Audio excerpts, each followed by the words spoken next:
Maybe I am, but the truth is, I've never felt that way about myself.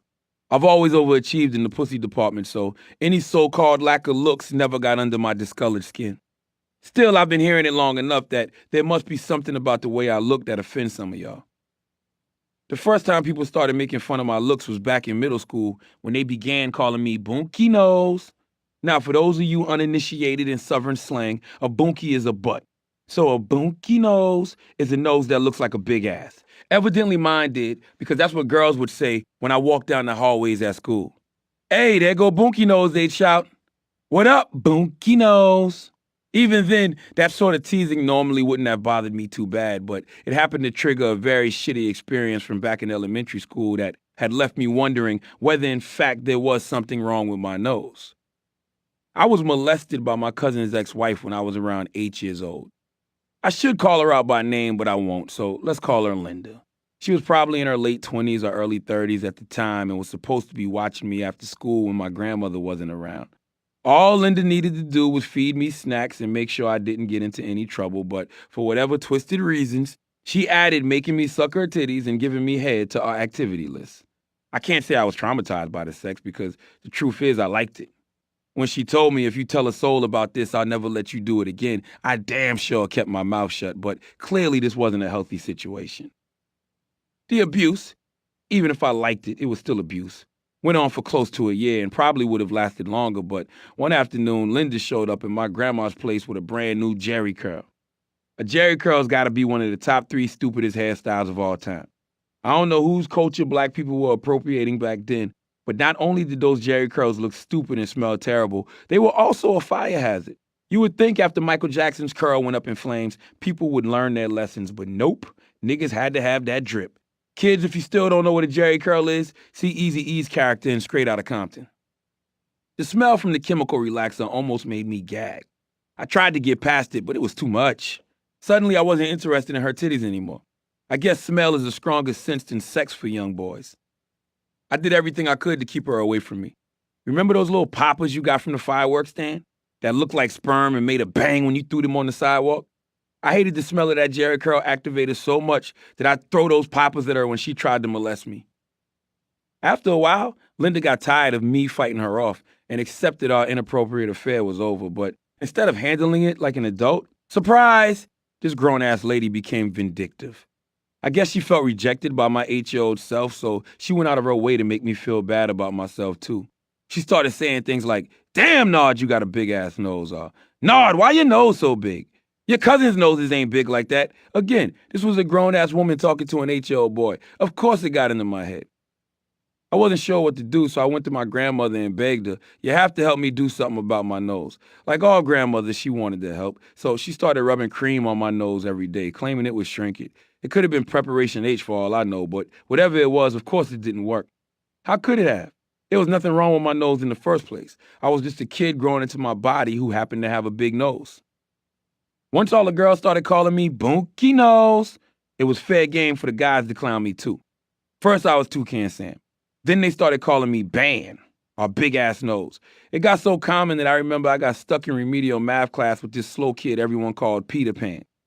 I have no idea what the kid's real name was. We called him Peter Pan because he was obsessed with, you guessed it, Peter Pan. Kids would go up to him and say, "Hey, Peter Pan is dead." Then he would go crazy and chase them around yelling, "Peter Pan is not dead, he's alive." As I've said, there's not much to do in Mom's Corner. One day I was really messing with him, and he made an outburst in class. "Who is bothering you?" the teacher asked. Peter Pan pointed to me and said, "Larry McKelvey, the big-nosed idiot." When he said that, I thought to myself, damn, even the special kids are calling me Big Nose. This is out of control. Between my abusive babysitter and those taunts, I probably should have developed a serious hang-up about my nose as an adult, but I didn't. Sure, the comments stung, but I can't say they gave me a real complex. I credit that to a couple of factors. The first is that as I grew older, I realized there's nothing you can really do about a big nose. You can wear a hat if you have a funny head or grow a beard if your chin's weak. Short of plastic surgery, which isn't an option when you live in a trailer on a dirt road and eat free lunches at school, you're pretty much stuck with the nose God gave you. So at a young age, I learned the power of acceptance. I had to accept that I had a big nose and just keep it moving. Plus, there was some big nose rappers popping at the time, like KRS-One, who should have called himself Nostrils Reign Supreme over everyone, or Humpty Hump, who spit the classic bars, I get laid by the ladies, you know I'm in charge, both how I'm living and my nose is large. It also helped that, growing up around my cousins and friends in Mounts Corner, I was forced to develop a pretty thick skin and learn how to laugh at myself. As brutal as we could be toward other kids, we were even crueler toward each other. Nothing, and I mean nothing, was off limits. If your mother was having an affair, that was fair game. Father strung out on crack, fair game. Your uncle is living out of a van because he's lost his job, fair game. Your sister's baby has Down syndrome, we had jokes for that too. There were a million examples of how hard we went at each other, but two still stand out vividly to me. One was the morning my cousin Kwame's dog got hit by a car. We were all hanging out at the school bus stop when it happened. Kwame ran out to the highway, dropped to his knees, and did everything he could to comfort his best friend. When we saw Kwame weeping over his dying dog, did we go over and console him? At least tell him we were sorry his dog had just gotten run over in front of his eyes? Of course not. Instead, we started laughing our asses off. Yo, did you see how that nigga ran out there? Like that shit was in slow motion, someone screamed. Another yelled, yo, that nigga acting like someone fucked his girl. What is wrong with him? As Kwame walked off with his dead dog in his arms, we were still rolling around on the ground, laughing and holding our sides. There was never a moment when someone said, yo, chill, that's not cool. We literally had no chill. Another time, I was watching TV with my pops and cousins, and the news came on that the actor John Ritter had died. Three's Company was a popular show in our house, so did my dad have a good word for the man? Hell no. He needed to die, offered my pops. Living in that house with those two women and ain't never fucked nothing? What was wrong with him? That's just how I went growing up. Nothing was off limits. Nothing was sacred or inappropriate. Everything could be turned into a joke. Black and ugly as ever. As I grew older, one person who inspired me to stay positive and ignore the haters was the late, great, notorious B.I.G., especially his line in the remix for One More Chance, where he spit, "Heartthrob never, black and ugly as ever. However, I stay Coogee down to the socks." It was only a couple bars, but for a black kid getting used to hearing he was ugly, those lines were empowering.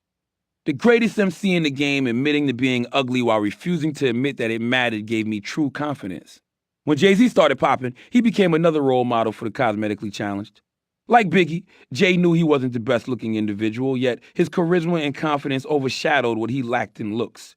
You can say he looks like a camel, but he's got the hottest chick in the game wearing his chain, so don't tell me God isn't real. Guys like Biggie and Jay taught me that as long as you focused on the however, instead of the ugly as ever, you could still be attractive to people. I couldn't control my height, the color of my skin, or how big my nose was growing, but I could control my aura.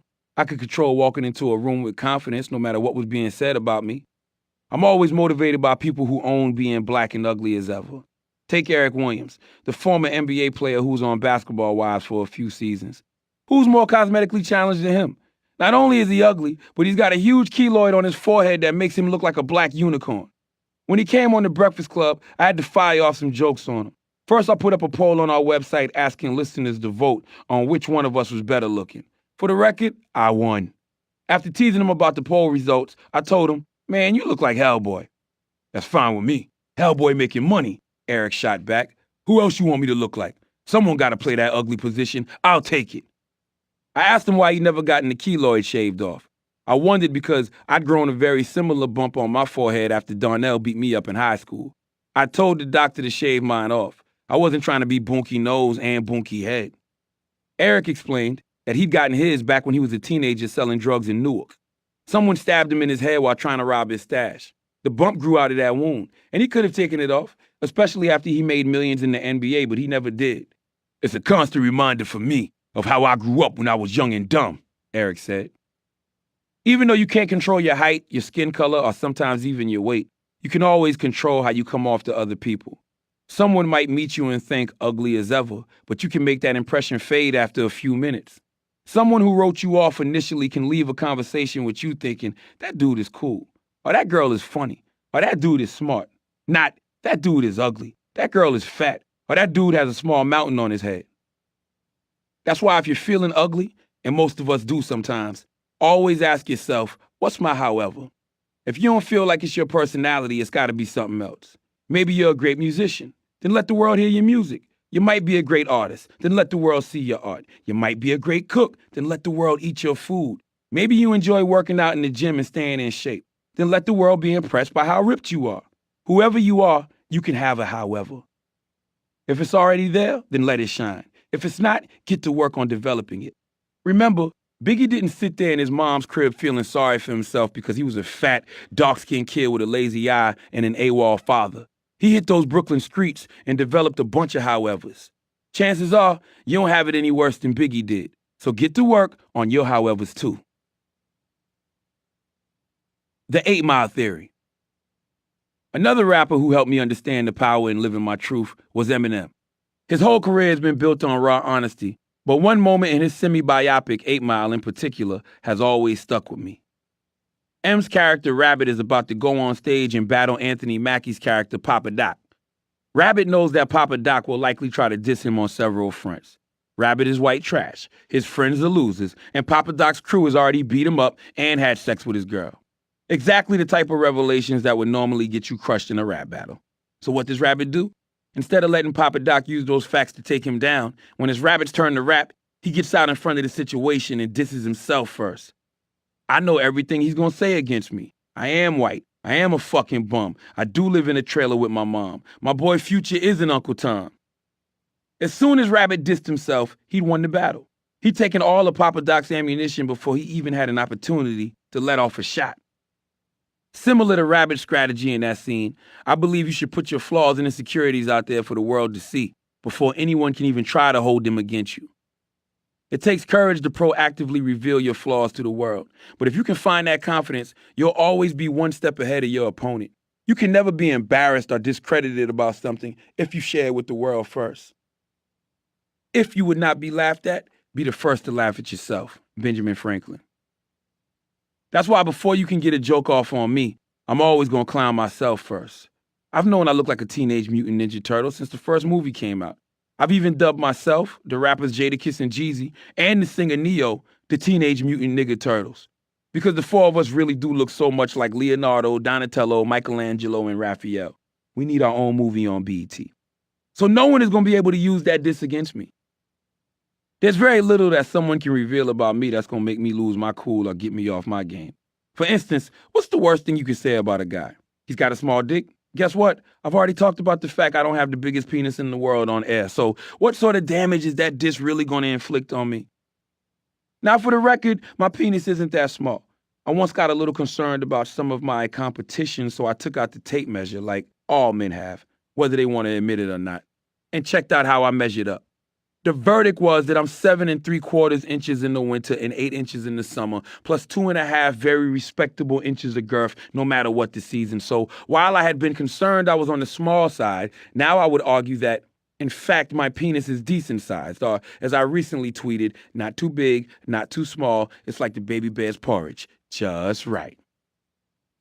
God jewel. Fellas, always put it out there that you have a smaller penis than you actually do. If you tell a woman about how your dick ain't that big, how you're just average, she'll like that you're humble and comfortable in your own skin. She might let you get in her bed because she thinks she's doing you a favor. But then when you finally pull it out, you're going to surprise her in a good way for once. Women are so used to having dudes brag about how big they are, but then fail to measure up in the moment of truth. When you do the opposite, you'll be a breath of fresh air. And if you have had the misfortune of being born with a pint-sized penis, might as well be honest and let her know ahead of time. If she still lets you hit, then you can be comfortable and know she really likes you. Still, just by even suggesting that I didn't have the biggest dick in the world, I'd given myself so much power. The majority of black men in America would be ashamed to walk up to the counter of a drugstore holding anything other than a pack of Magnums.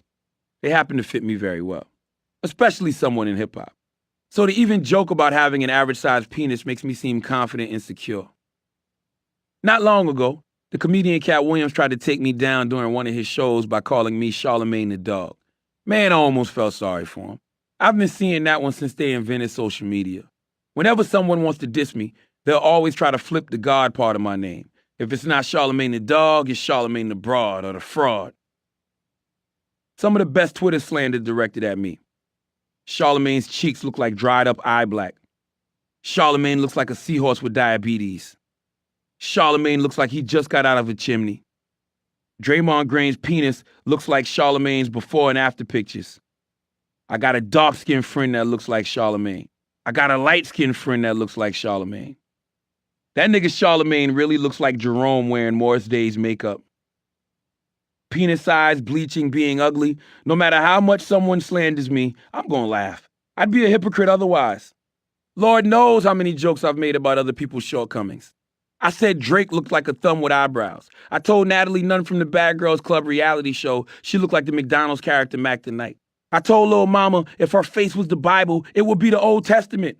I said Adele is shaped like a Twitter egg. I told Ed Sheeran he looks like Jar Jar Binks. I even slandered the living legend Stevie Wonder, saying he looked like Jeezy from the front and 2 Chainz walking away.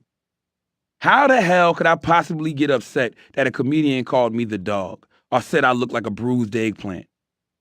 It's all jokes, and I'm going to laugh at them whether they're coming at me or from me. I don't respect anybody who can't poke fun at themselves if they also go at other people. To me, that's a sign of weakness. I pride myself on being strong. One of the reasons I respect Bobby Bones so much is because he fully embraces the 8 Mile theory. Despite being from Arkansas, Bobby is kind of an outsider in the country music world. He didn't really grow up in the culture, and a lot of people resent him for that. But instead of getting uptight about it, he's completely open about not being fully accepted. People will tweet him about being a fraud or a poser, and he'll read their comments on air. He doesn't hide from that perception. He addresses it head on.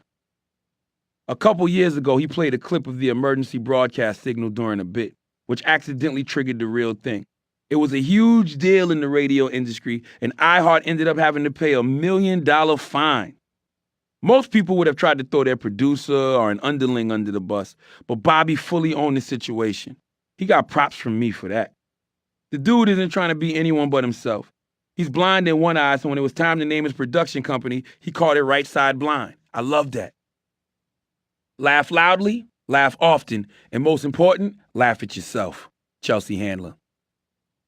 Another person who employs the 8 Mile theory is the comedian Andrew Schultz, my friend and co-host on The Brilliant Idiots. Though he's never fessed up to it, Andrew clearly has a stomach condition. If you know Andrew, then I know what you're thinking right now. He's full of shit.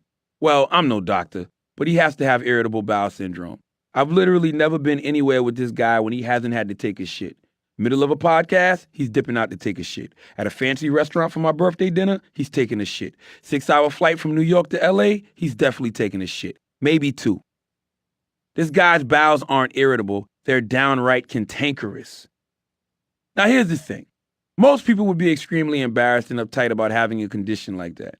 Whenever it was time to take a dump in public, they'd be sneakier than Bill Cosby serving you a drink. Personally, I hate it when people know I'm about to shit. If I get that feeling, I'll try to hold it until I get home.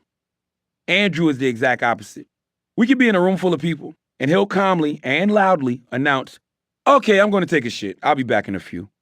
Then he'll look around for a newspaper or a book and proudly waltz to the bathroom. Taking a stinky shit in public is probably near the top of the list of things people will make fun of you for, but by embracing the 8 Mile theory, Andrew has made himself immune to slander. It's amazing. Nobody can laugh about him or make snarky comments about him because there's zero shame in his shitting game.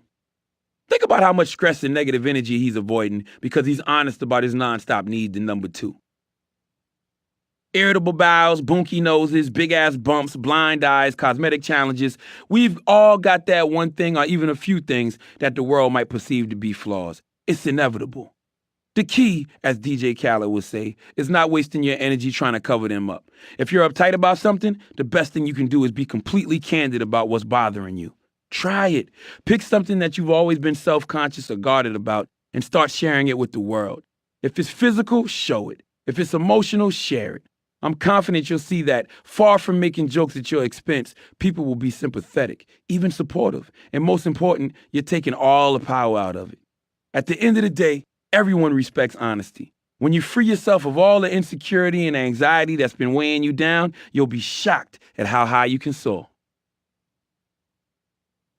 Can I get a drop?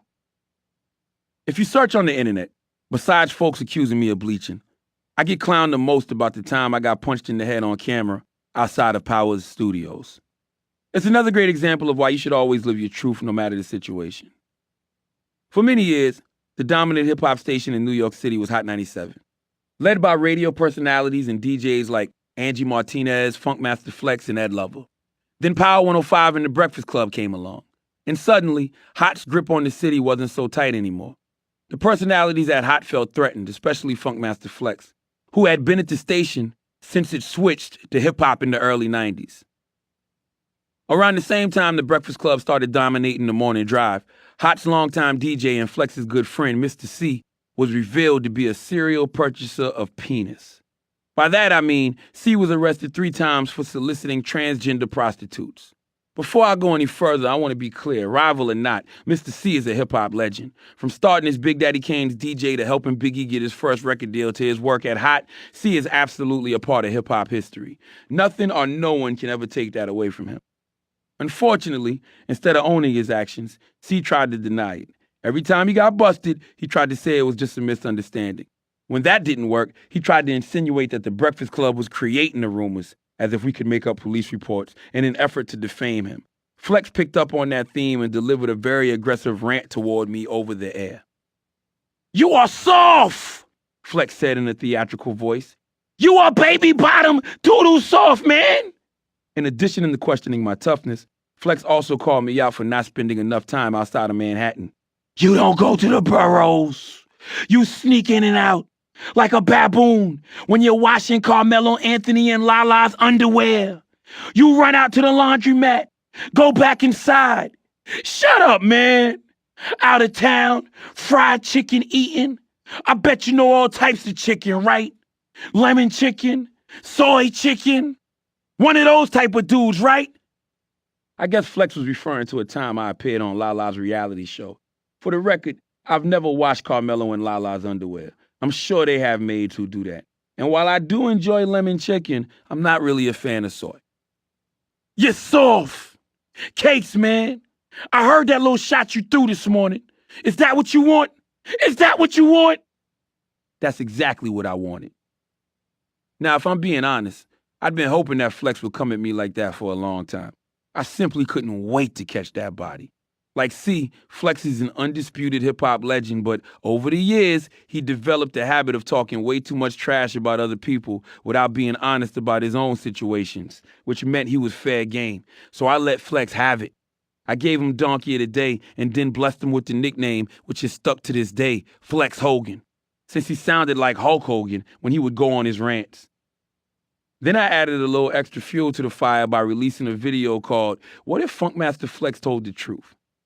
In the animated clip, I pondered whether Flex would ever talk about his domestic violence charges, or the time he got beat up by DJ SNS for talking smack, or the time some thugs allegedly stuck a pistol in his mouth for dissing Tupac almost 15 years after Pac had been killed. I'm sure he didn't appreciate the video one bit, but everything in it was true as far as I knew it. I don't know if there's a connection, but the Monday after that video aired, I was walking into work around 5 a.m. when I was approached by a dude with a camera. He asked if he could get a drop from me. For those of you who don't know, drop is shorthand for a name drop. Back when DVDs was still a thing, drops were a way for struggling rappers to look like they were hanging out with popular personalities. An artist or DJ would look into someone's camera and say, "Yo, this is Charlemagne the God, and you are now watching us sneak up on niggas and hit them on camera.com," or something like that. I gave those guys their drop, but something about the exchange didn't feel right to me. Who the hell is hustling at 5 a.m. for a Screek DVD? I smelled a setup. I was so suspicious that later that morning on The Breakfast Club, I talked about the situation for our daily feature question of the day. I even asked, if you get attacked on camera, do you fight or run? Fast forward to the next morning. Once again, I'm walking to the station, solo, at 5 a.m., and once again, a guy approaches me with a camera. What happened next has been viewed over 1 million times on WorldStar. First, the guy asks, "What's good, my G? Can I get a drop?" In the video, you'll see that as soon as he says that, I could tell the bullshit was brewing. "What's up with y'all in these drops, man?" I asked, my spider senses tingling. The cameraman doesn't answer me, but repeats this time with a little more force in his voice, "I need a drop, son." While he was saying it, another geriatric goon that was with him snuck up behind me and landed a sucker punch to the side of my head. God, you. Always be wary when someone over 40 calls you son, unless it's your own father. Now, when you get punched in the back of the head unexpectedly, your fight or flight instinct immediately kicks in. In this case, I chose flight. I listened to my brain's command and started to remove myself from the situation. I backpedaled into the street and started to jog away, but had to sidestep a car that was headed straight at me. Once I got around the car, I saw the dude that hit me, the cameraman, and two other senior sluggers headed toward me. I kept moving backward. Madden agility on 99, and did a half jog, half run until I was safely inside the Power building. As a tax-paying, law-abiding citizen with a child, I handled that situation exactly the right way. How you should do too if you find yourself in a similar situation. I have zero shame saying that. Why would I stand my ground and try to fight four complete strangers? I didn't know what those guys had planned for me if they'd caught me, and I wasn't about to find out. A little while after this incident, I got tried again when I went to get some money out of the ATM in a Manhattan pharmacy. Some guy who was about 6'3" and 250 attacked me the moment I walked through the door. I don't know who sent this person, and maybe I was supposed to be intimidated by his size, but to be frank, I beat the shit out this guy with a pair of brass knuckles I had on me, just like my pops had back in Monk's Corner. I left him laid out on the floor, then I called the police and filed a report to have him arrested because that's what you do when you're a law-abiding, tax-paying citizen of America and someone attacks you for no reason. Since I always own my truth, as soon as I escaped into the building, I went on the Breakfast Club and shared exactly what happened with our listeners. That's the key point. When someone jumps you when you run, it's tempting to retell a story in a way that's sympathetic to your cause. They exaggerate how tough those goons were or to skip over the part where you almost got hit by a car. I didn't do any of that. I told my listeners the undiluted truth. Four old-ass goons, looking like they could have been extras in a Spike Lee joint, had punched me in the head and tried to jump me on camera, and I'd hauled ass, period. A couple days later, the goons, or more likely whoever sent them, finally released the video on WorldStar, complete with a produced intro and subtitles. The internet poured over it like a Kardashian sex tape, looking for inaccuracies in my account. Ultimately, they had no choice but to say, damn, it went down exactly the way Charlamagne said it did. The incident had been set up to clown me, but I'd flipped it in my favor because I'd owned my truth. Don't get it twisted. It could have been bad for me if I hadn't gone on air and told people exactly what happened. Flex could have buried me with that video. If I'd gone on air and embellished how I reacted, he'd have caught me in a lie. Even worse, if I'd never spoken on the situation and tried to front like it hadn't happened at all, that would have hurt me. It would have looked like I was embarrassed about what happened. My credibility would have been shot. Instead, by owning my truth, I turned a potentially negative situation into one of my greatest moments.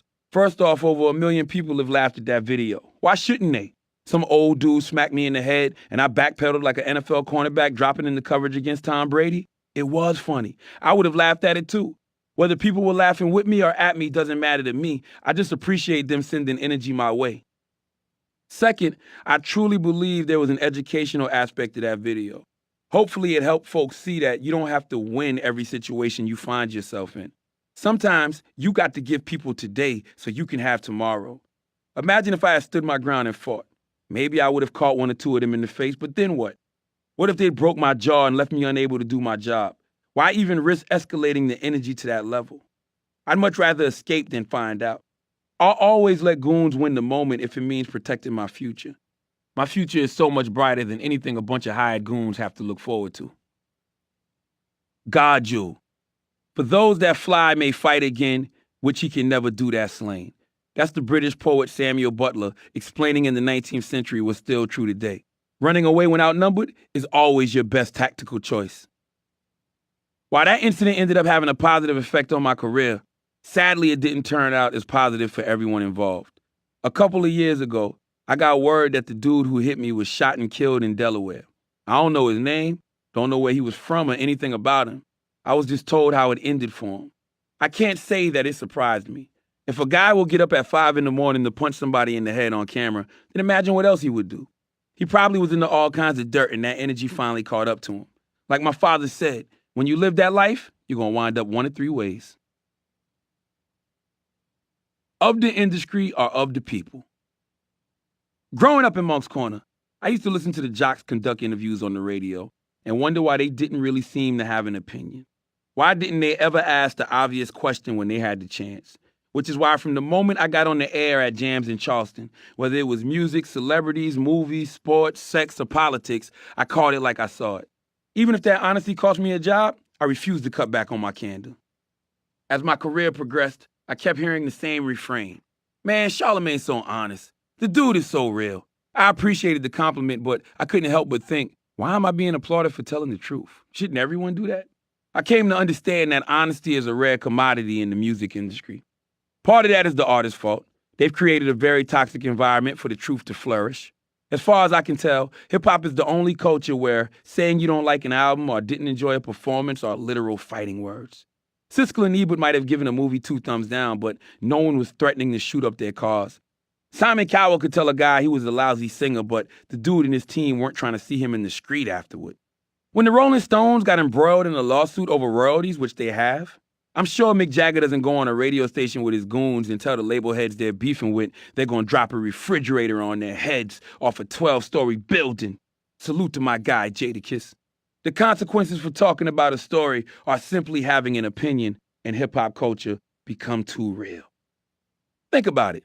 When Birdman infamously rolled into the Breakfast Club with a bunch of goons and warned Envy, Angela, and me to put some respect on his name, what exactly had been our crime? Only that we talked about how he has a long history of allegedly not paying his artists, including Lil Wayne.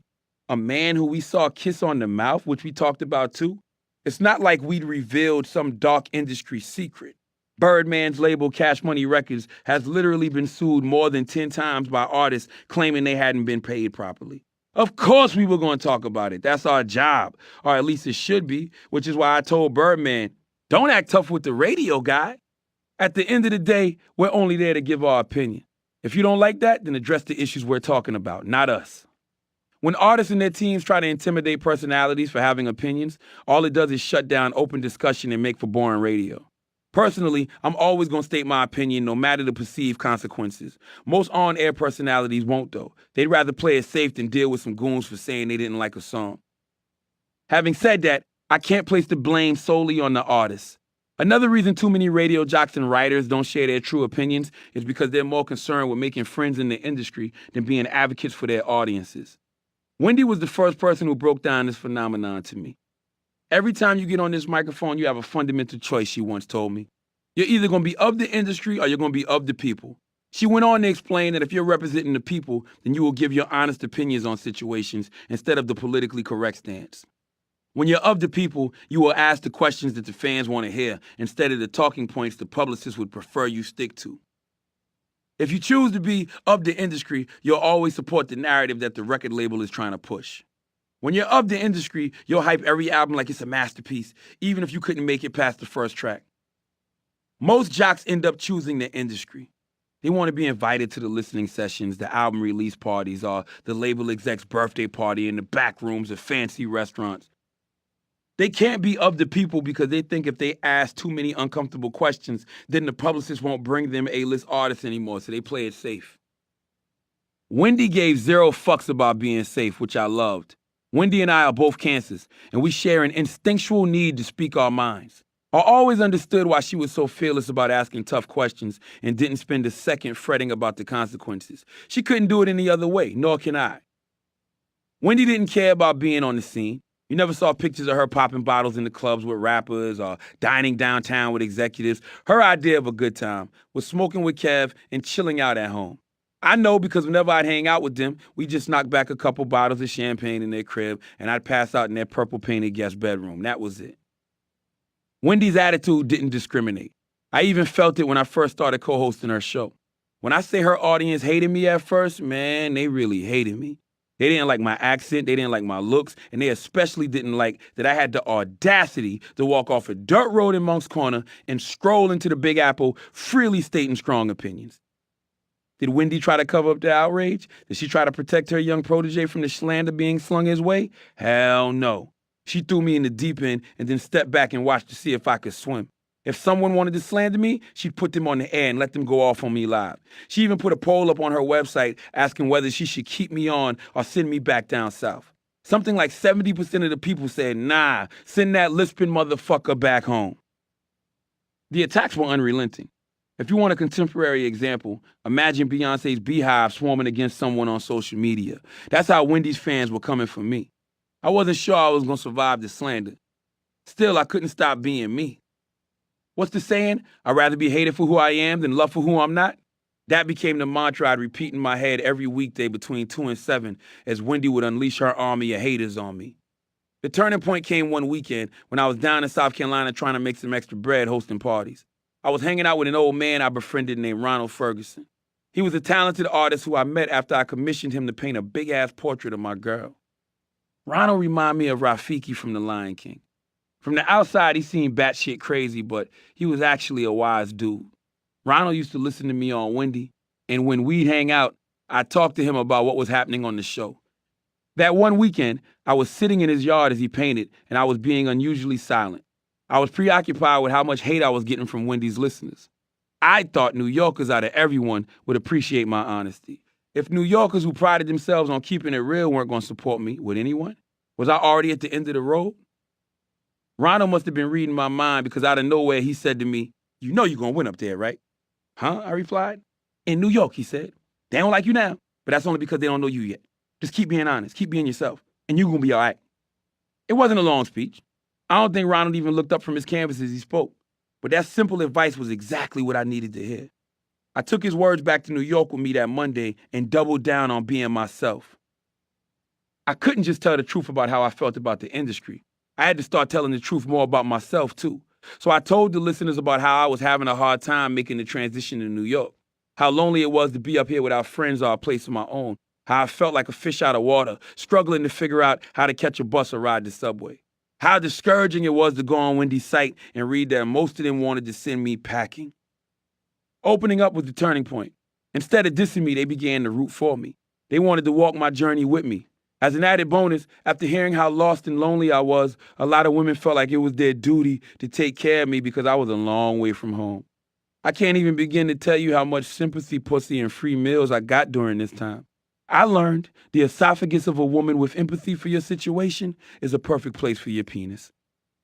Slowly but surely, the tide started to change. The barrier started to be broken down. The "I hate Charlemagne" comment started to turn into "I hate Charlemagne, but that was some real shit he said." And from that point, I was good. But only because I listened to Ronald and didn't try to be anything but my true, authentic self. Standing by your words. Birdman wasn't the only artist whose feathers got ruffled by my refusal to pander to the industry. Since landing on The Breakfast Club, I've dubbed myself the prime minister of pissing people off, the architect of aggravation, and the ruler of rubbing people the wrong way, for my penchant for getting under artists' skin. Over the years, there have been dozens of rappers, singers, actors, and even moguls who've been pissed off by my unfiltered opinions. One time, P. Diddy didn't appreciate my assessment of Last Train to Paris, the album he made with his female group Dirty Money. In addition to calling it garbage, I described it as shake weight music and said it was made for men to rub each other's calf muscles to. Remember when everyone thought the NBA star Chris Bosh was gay? I joked that Bosh probably liked listening to Last Train in his headphones while he warmed up for games. Sure enough, that night, ring ring, Diddy on line one. Ever the salesman, Diddy tried to get me to change my opinion on the album. It wasn't hip-hop, it was dance music, he explained. I should appreciate it as such. Finally, Diddy told me, "You are gonna get on this train, one way or another." It was a good line, but I still wasn't buying a ticket, so I had to tell Diddy my original review still stood. Trash. To be fair, I was far from the only one with that opinion. Last Train ended up derailing not long after leaving the station, and we haven't heard anything from Dirty Money, aka the New Total, since. Sometimes the complaints don't arrive in the form of a civilized phone conversation like I had with Diddy. Often they come during uncomfortable face-to-face encounters, when I see an artist at an event, award show, or party. I feel like these kind of encounters happen to me more than most. One reason is because I don't roll with a lot of security, just wax, though that's really more than enough. Maybe people feel like I'm an easy target, especially after watching Can I Get a Drop? The second reason is that when artists see me, I somehow become the manifestation of everything negative that's been said about them. Not just the comment I might have said on the radio, but what other jocks have said about them too, or slander they've read about themselves on social media. All that negativity rises to the surface when I enter the room. They work themselves into a frenzy and want to take action. I embrace that energy because I take pride in standing behind whatever I might have said on The Breakfast Club, the Brilliant Idiots podcast, social media, or my TV show Uncommon Sense. If I don't stand by my words in person, then it's cowardly for me to talk tough on the radio. It's an important policy to have, but it admittedly leads to some tense situations. A prime example is when the former Bad Boy star Mace tried to roll on me at the Revolt Music Conference in Miami a few years back. He was upset because I had been very vocal in my opinion that he was a hypocrite. Here's why. Just a few years after being one of the hottest rappers in the country, Mace retired from rap to dedicate himself to serving God. He wrote a book about his new life and started preaching at a church in Atlanta. He must have gotten bored with that life because a few years after that, he started hanging around rappers again and divorced his wife. Most of his congregation got fed up and he left the church. So Mace said fuck it and became a rapper again. Not a Christian rapper either. He signed with the gangster rap god 50 Cent. Look, everybody is entitled to change their mind, but I couldn't understand how you go overnight from being a man of the cloth to a G-Unit soldier. I expressed this opinion on several occasions, but hadn't been in the same room with him until the conference. I was waiting to be seated at a restaurant at the Fontainebleau Hotel when out of nowhere, Mace walked up on me and said, "What's up?" in a way that insinuated the next thing coming from him was going to be a punch. "What's up?" I replied back to him in the same tone, which he didn't appreciate. He started to aggressively move forward, but he clearly didn't see my brother from another Wax standing right behind me. Before I could even respond, Wax was already manhandling Mace and threw him clean out the restaurant. It's situations like that where I have to be smart. When you have a weapon of mass destruction like Wax at your disposal, you can't misuse it. As much as I would have liked to teach Mace a lesson for rolling up on me like that, it wasn't worth it. There was absolutely no reason to demolish a way past his prime rapper turned preacher turned rapper again at the Revolt Music Conference. It would be pointless. So I told Wax to fall back from Mace, who of course had changed his tune. "I just want to talk, I just want to talk," he kept saying, while keeping one eye on Wax. Just in case you think I'm exaggerating, ESPN commentator Bomani Jones happened to be eating in the restaurant at the time and witnessed the whole thing between Wax and Mace. This is how Bomani, who didn't have a dog in the fight, described it on his podcast. Mace walks in, and he just gets a couple steps in, toward me, by the way. And next thing I know, Mace is on the retreat, and some big dude in a white t-shirt and tight camouflage tight pants and Timberlands is coming back the other way. The gentleman wearing Timberlands at the Fontainebleau has Mace on the retreat. Now, obviously, this was a music industry event, but I also feel like if you're in a tropical environment and you got a dude walking around in boots, he's ready. Eventually, things cooled down a bit, and Mace and I went to a corner at a restaurant to talk. He told me why he didn't like being called a hypocrite. He was really upset because he felt like I was behind a conspiracy to blackball him from New York radio. Huh? I told him straight up that was nonsense, and the reason he wasn't getting played on the radio anymore was A, it wasn't the 90s anymore, and B, people had lost respect for him. You can't go from rap to the church, back to rap, back to church like that, I told him. It's not believable. The exact same thing I had been saying on the radio. All he could do was give me dap and say, "I respect that." If I had backpedaled or tried to distance myself from what I said on the radio, Mace wouldn't have respected me, and I wouldn't have respected myself. You have to stand by your words. That's the only way they can hold weight. Mace and I still don't like each other, but at least we know where the other person stands. Busta Rhymes is another artist who decided to take out his frustrations on me in public. I forget the year, but the day was definitely June 29th, which is my born day. I was in LA drunk as hell at Melanie Fiona's birthday party. She's a Cancer too. I was celebrating with Angela Yee, our homegirl L'Oreal, and of course Wax. At one point, we were chopping it up with my dude, Boo. That's Akon's brother. When Busta Rhymes walked into our section, I could feel him looking at me, but it was my birthday and I was in a good mood, so I didn't sweat it. Then Busta approached and said he needed to have a few words with yours truly. "Do you know me?" he asked. "What?" I replied. "Do you know me?" Busta said again. I was pretty drunk, so my tolerance for BS was running on empty. Of course I knew him. Busta was one of the greatest live performers in the history of hip-hop, a living legend, so that clearly wasn't what he was really asking. He was trying to punk me. Probably because I had spoken several times on the radio about how I felt Busta had fallen off musically. I'd even wrote on Twitter, you put the TV on mute while Busta is performing, the closed captions would just be a bunch of exclamation marks and question marks. "Yeah, I know who you are. You're a rapper I used to like," I told him, "but your shit is whack now." That set him off. Busta started ranting about how I tried to sabotage his situation with his baby mama when she was on Wendy's show, how I tried to turn her against him. He was passionate about what he was saying, but there was one slight problem. The interview he was referring to happened 3 years before I was on Wendy's show. Buster, I have no idea what you're talking about, I told him, in all honesty. He thought I was just trying to play dumb. You Charlemagne, right? He shot back. I was getting tired of the game. I was not on Wendy's show when your baby mama was there, I said, adding, plus, if you don't know who I am,